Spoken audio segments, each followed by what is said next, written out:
nag-cheat, ano ang gagawin mo? O, kunwari lang daw. Kunwari lang. On the spot. On the Ito spot. yung bibigyan mo ba ng second chance? Yun ang mahirap, di ba? Kasi like It just si, happened, di ba? opo, like si Gina, hindi naman niya actual na nakita talaga sa teleserye. Yeah. Kung actual mong nakita. Sige, paliwanag mo nga yung side mo. Ah? Yung sabihin sa karakter. Okay. Wait lang. At saka binalikan mo eh, nagalit nga ako sa'yo, di ba? Huh? Binalikan mo pa. Sino pinalikan? Di ba? Wait! Alam mo, nakakalito na sa Kaya pinag-uusapan lang natin ito as a character. Well, obviously, alam ng mga tao kung ano nangyari sa Okay, akin. character. I caught... Actually, umamin. Umamin. Oo. Oo.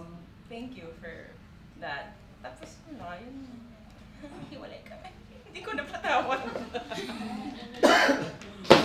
Yun. Oo, sa personal. Personal pala yun. Personal naman kasi yung question. Oo, sa Diba? personal. Tama-tama. So, balik tayo. So, alam naman ng mga tao yun. So, it's nothing new. So, sir, tingin mo, yun po ba yung malaking puntos kay Kylie na napaka-strong niyang woman? Yeah, kanya-kanyang ano yan. Sabi ko nga, di ba, yung level mo, kung hanggang saan mo kakayanin yun. Kung talagang mahal mo, kakainin mo eh. Pero kung talagang wala sa prinsipyo mo, yun na. Yun na nga. Actually, that's true.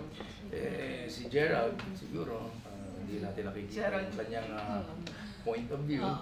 Parang sa kanta lang yan eh, di ba? Ikaw, Jack. Jack, ikaw naman, Jack. Jack. Jack, ang ganda na sagot ni ano, ah. Oo, ganda. Alam mo, yun yung bagay na ayoko talaga ma-experience. Kasi kung mangyayari man yun yung first time na mararamdaman. Hindi ko pa alam kung ano mararamdaman ko. Halimbawa, matagal yung relasyon mo.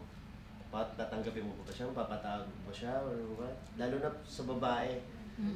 Iba yun eh. So, Ano ka iba? Oo nga. It's the same. Sabihin ko sana, yeah, it's the same. Pero Both bakit? hurts.